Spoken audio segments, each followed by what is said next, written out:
Bom dia, companheiros e companheiras.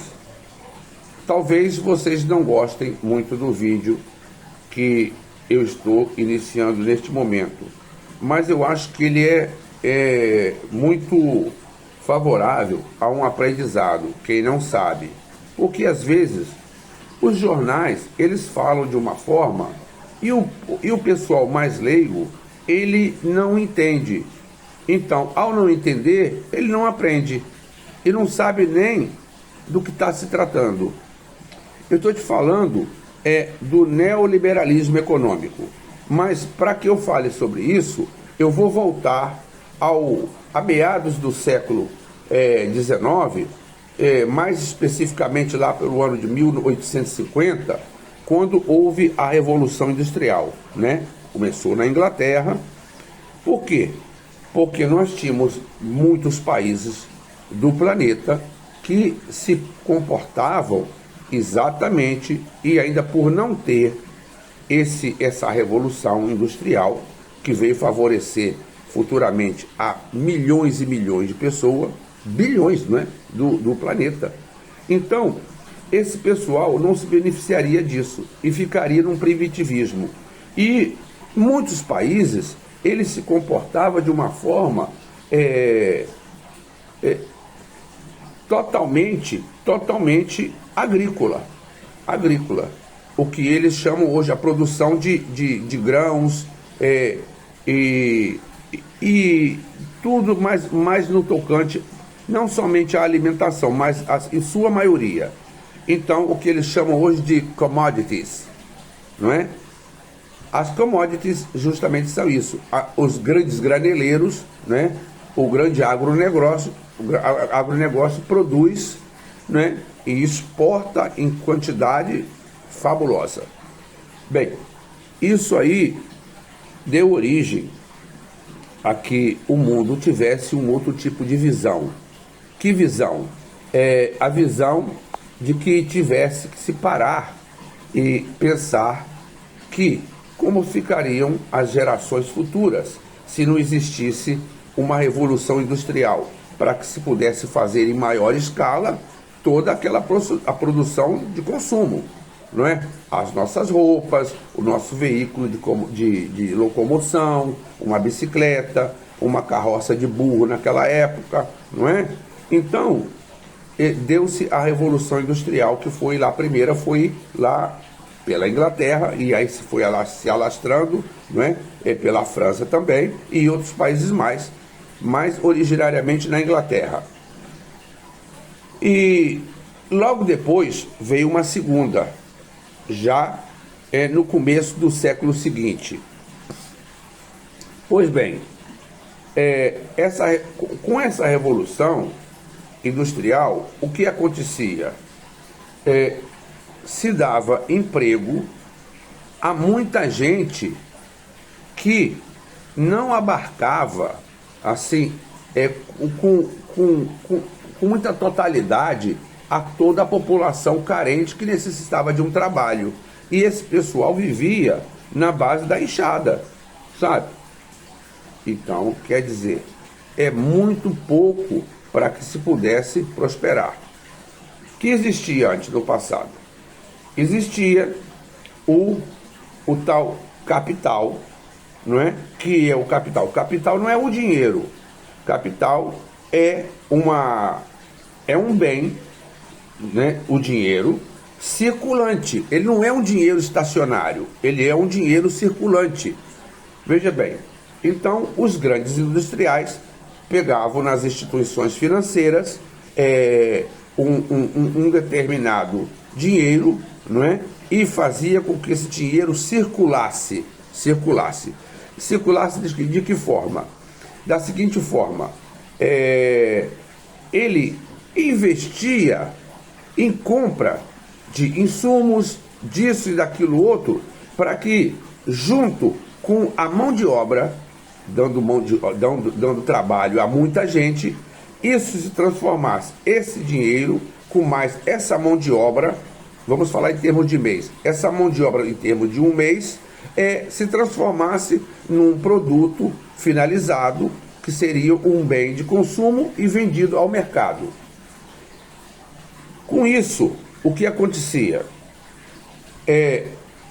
Uma grande parte da população tinha emprego, tinha seus benefícios dados àquela época, não é? E essa gente, trabalhador da indústria, podia se manter e manter também aos seus familiares, não é? Vinha o dinheiro circulante, o proprietário investia, não é? em matéria-prima, não é? E dali saía um produto finalizado, que era um bem de consumo, não é? E era vendido no mercado.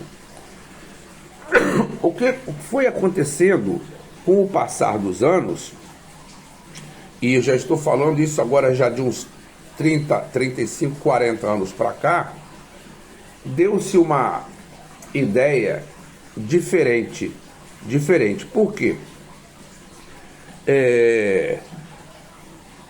Os grandes industriais começaram a observar que o trabalho entre o dinheiro circulante, o investimento na indústria, para que se pudesse ter um produto depois terminado e vendido ao mercado, ele rendia muito menos do que se ele pegasse esse dinheiro, que já não é o capital, simplesmente um dinheiro, e ele passaria a não investir mais nessa indústria, ou então uma parcela muito pequena, dando aí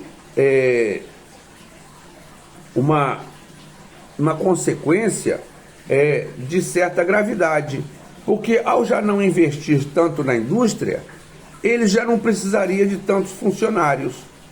Então, esses funcionários ficariam à mercê de quê?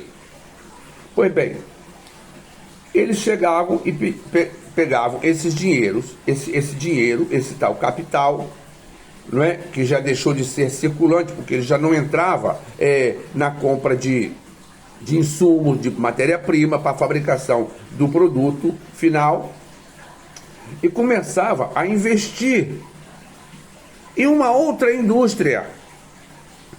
Ele já esquecia dele, investia em uma outra. Essa outra, por sua vez, já pegava esse investimento, investia somente uma pequena parte naquela indústria e também fazia novos investimentos. Isso foi aumentando de tal forma que hoje em dia vocês veem o seguinte: você vê que as indústrias, né? As indústrias, elas têm uma produção bastante pequena comparada com o passado, e para atender uma demanda muito maior, que é a demanda da população do planeta, não é? Que já vai a 8 bilhões de pessoas. Pois bem, por volta de 1973, 75, né, a China, que é o país mais populoso do mundo, viu que a população dela continuava ainda totalmente dentro de um sistema feudal, quase feudal, não é? Trabalhando ali na lavoura e comendo. Só que o que eles produziam para uma população tão monstruosa não satisfazia. E a China começou aí a voltar à época da Revolução Industrial e começou a produzir. Quer dizer, pegou o dinheiro circulante, investiu em indústria e tendo um produto finalizado para o consumo internacional.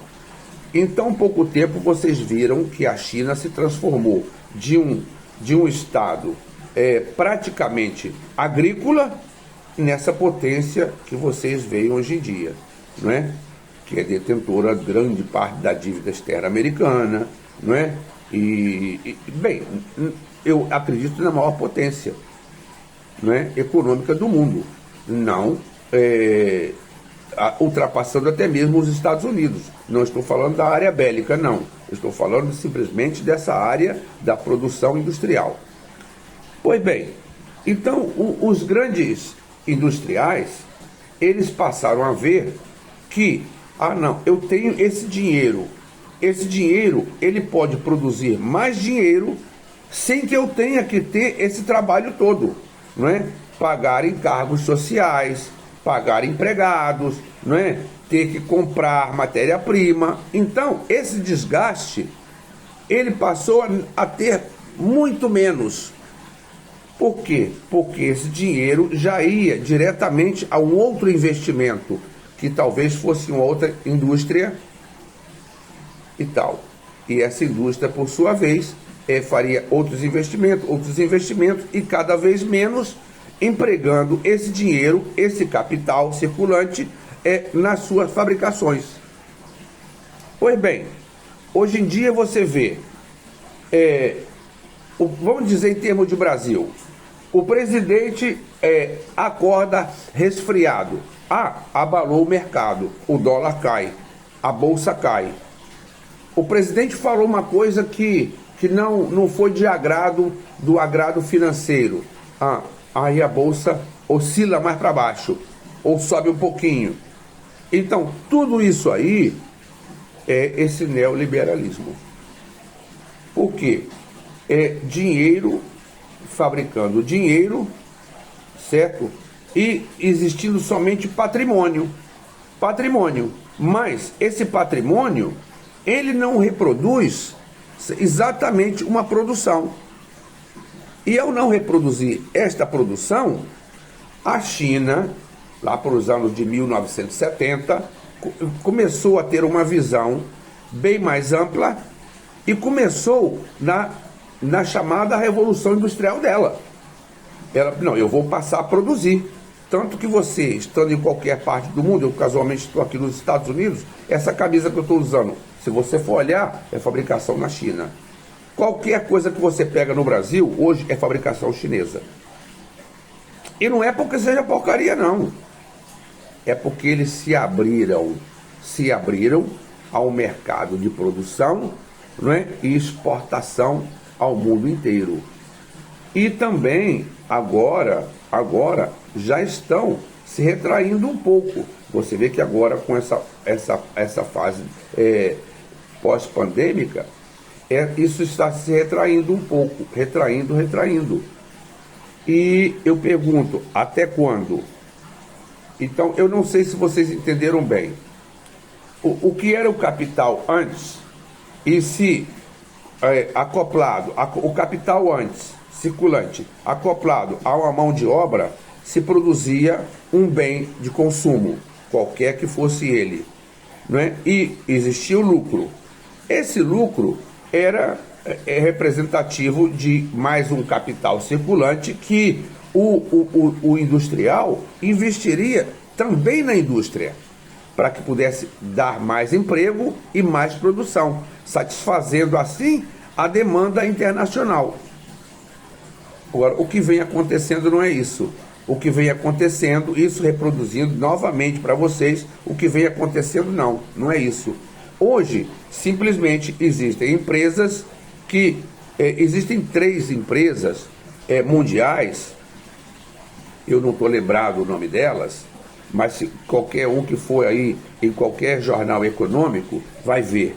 São 3 empresas de aplicações, né, de investimentos, e essas empresas, não é, elas circulam entre elas uma quantidade de dinheiro superior ao produto interno bruto dos Estados Unidos, que eu vou falar a vocês e vocês vão cair de 4.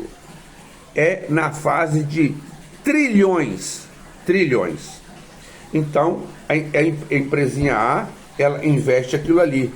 Não, mas aquele investiu, mas ficou só 6 horas, porque aquilo ali se tem que o presidente daquele tal país, ele falou determinada coisa, então essa empresa daquele país vai cair um pouco as ações, então ele tira de lá e bota aqui, né?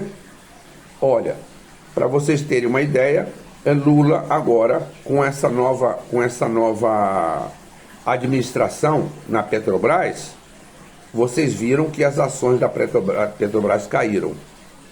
caíram simplesmente por uma troca ou simplesmente um pequeno pronunciamento, o que não deixa a companhia menos poderosa. Mas eles querem aquele lucro fácil e momentâneo. Hoje ninguém fala em lucro a médio prazo nem a longo prazo. Eles investem hoje e querem tirar amanhã, e já com o lucro exorbitante. Isso é o que vem acontecendo no mundo. E isso aí é o que eles, complicando muito, chamam de neoliberalismo econômico. Eu não sei se vocês conseguiram entender bem o que eu estou dizendo. Então é justamente essa ideia que eu quero passar a vocês, para que vocês, com uma linguagem fácil que eu estou mostrando, possam entender o que acontece no mundo. E por que, voltando a falar da China, por que a China se transformou nesse monstro poderoso? Porque ela justamente, ao ver que há praticamente meio século atrás foi se dando uma abertura a esse neoliberalismo, ela passou a atuar de uma forma totalmente diferente. Não, eu tenho que manter uma população, né, atualmente de 1 bilhão e 400 milhões, eu tenho que manter essa população, né? E essa população só é mantida com muito trabalho, ganho, né? Para que possa prosperar. Então ela saiu de ser um país predominantemente agrícola, né?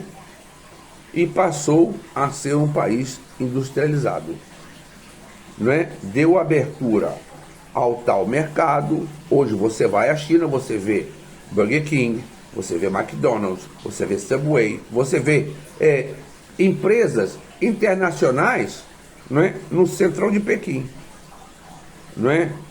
Em Xangai, você vê por todo lado. Isso não precisa ir lá, você só abre uma fotografia, né? Fotos da China, fotos de Xangai, fotos de Pequim, e você vai ver lá as propagandas nos edifícios.